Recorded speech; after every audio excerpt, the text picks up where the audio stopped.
All right, so this piece looks at a video arguing commentators are hypocritically defending certain figures, dismissing the Nazi label despite evidence while, using it themselves against others. Let's dive right into how we can really boost the impact here. Okay, first big thought. To really maximize the immediate punch and, frankly, the credibility of the whole argument, the really strong evidence needs to come much, much earlier in the structure. Yeah, I noticed that too.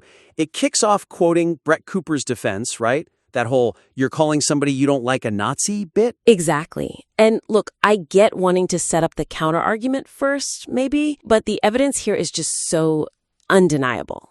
Right. So the weakness then is that starting with the rebuttal kind of frames the whole thing as a debate about name-calling. Like maybe it is just an angry insult. And delaying the core evidence, the Heil Hitler Friday, the Fuhrer Friday clips. It just means the initial hit feels more like a reaction to Cooper. Instead of a definitive statement backed up by primary sources from the get-go. Precisely. The critique feels initially defensive, almost, when the material itself is incredibly assertive. Okay. But is there a risk, maybe, if you lead with the most shocking stuff, the clips where the subject basically embraces the label, that you might put off viewers looking for a more, measured political take? Like, are we just going for shock? That's a fair point to raise, but I think the suggestion here isn't just shock value. It's about using that shock to establish the basis for the intellectual rigor. Lead with the evidence that proves the Nazi label isn't just some random insult here. Okay, so it's not baseless. It's descriptive because the person said it. Exactly. Use that to justify the whole premise. So we force Cooper's argument and others like it to contend with the reality we've already shown. Yes. So, for concrete examples, you could start the piece right up front with those clips. Play Heil Hitler Friday. Play Fuhrer Friday. Okay. Then frame your thesis immediately, something like, some commentators claim the Nazi label is overused. Here's the kind of thing they're asking you to ignore. Right. So then when you bring in Cooper defending Fuentes, the audience is already clued in. It lands differently. The host's response seems immediately logical, almost unavoidable, because the viewer's already seen the proof. Cooper's defense just sort of crumbles on arrival. Yeah, okay. That definitely shifts it from feeling reactive to being a clear declaration of fact right at the start.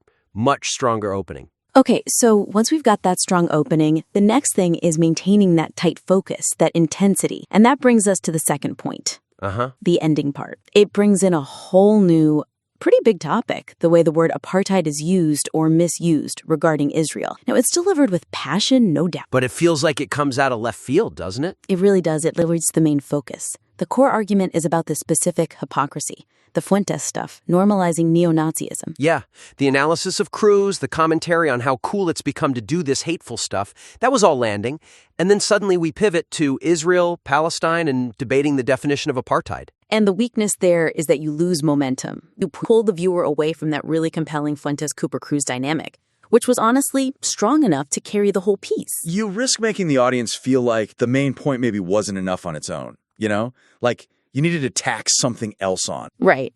Every major point really needs to tie back directly to the behavior of the main figures you're critiquing. Or, maybe that apartheid discussion is a whole separate piece. If the goal is hitting hard on the Fuentes-Cruz material, that argument should probably stand alone. Don't introduce a whole new front late in the game. So the suggestion, if that point has to stay, it needs much tighter integration. How would that work, though? Well, you could frame it explicitly as another example of the same pattern you saw with the Fuentes-Denying. Like rhetorical dishonesty is the linking theme. Exactly. For instance, you could say something like, look, this intellectual dishonesty we see defending Fuentes, it's part of a bigger pattern. We see it too in how crucial words like genocide or like apartheid get twisted or emptied of meaning for political points.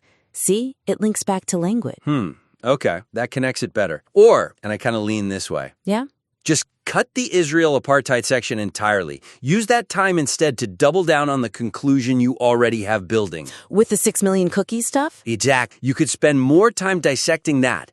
The implications of that Holocaust denial analogy are huge. Tie that directly back to the danger of minimizing actual genocide, maybe even explicitly say the word genocide comes from the Holocaust. Ooh, I like that. That keeps the focus razor sharp on the specific, dangerous normalization the piece is is fighting. It makes the ending statement much more powerful, more coherent. Okay, let's shift gears a bit to the analysis of the hypocrisy itself. The piece makes a really strong claim, that these political rivals are compromising your own values and anger. But I think the analysis could go a bit deeper than just pointing out the hypocrisy. You mean with the Ted Cruz example? Because wow, that juxtaposition is something else. It's incredibly damning, right? First, he tweets the defense. They don't kill you because you're a Nazi. They call you a Nazi so they can kill you. Standard stuff.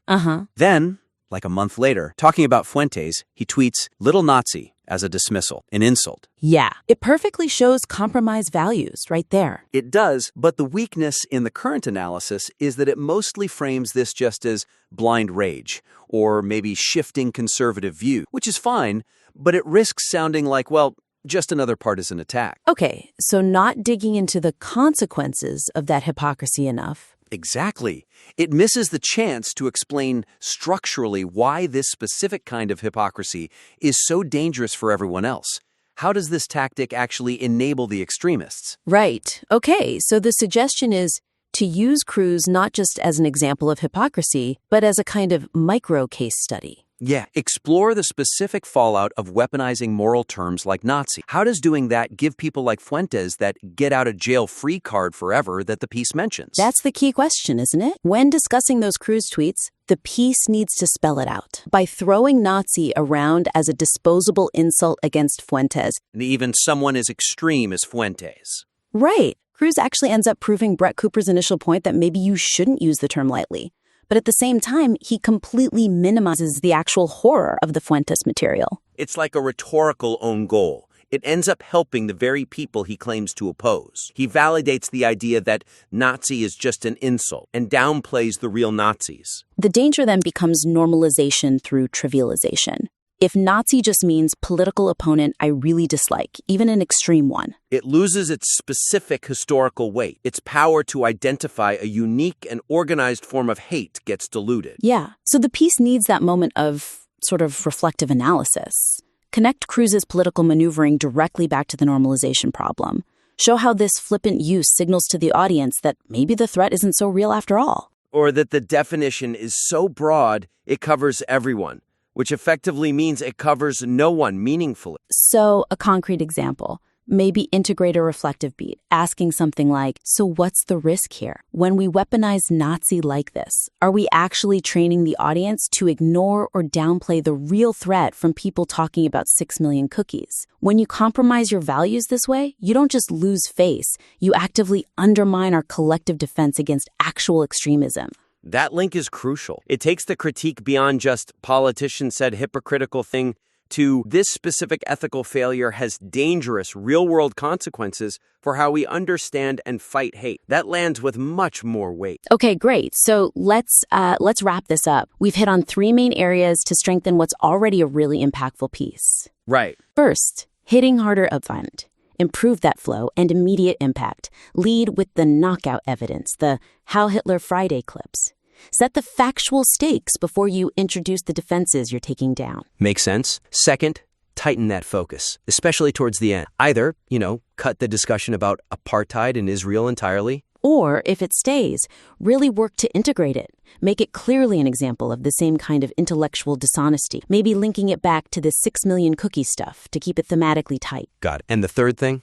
Deepen the analysis of the hypocrisy, the compromising values point. Use that Ted Cruz example not just to show inconsistency, but to really analyze how turning Nazi into a casual political insult actively helps normalize the actual extremists. Show how it gives them that get-out-of-jail-free card. So the main takeaway action items are restructure the beginning for that immediate gut punch with the evidence, and then make absolutely sure every point, especially philosophical ones later on, directly serves that central critique about normalization and hypocrisy. Exactly. Doing that will really maximize the coherence, the focus, and the overall moral authority of the piece. Sounds like a solid plan for refinement. We definitely encourage you to take these suggestions, work them in, and feel free to send the revised version back our way. We'd be really interested to see how this powerful work evolves.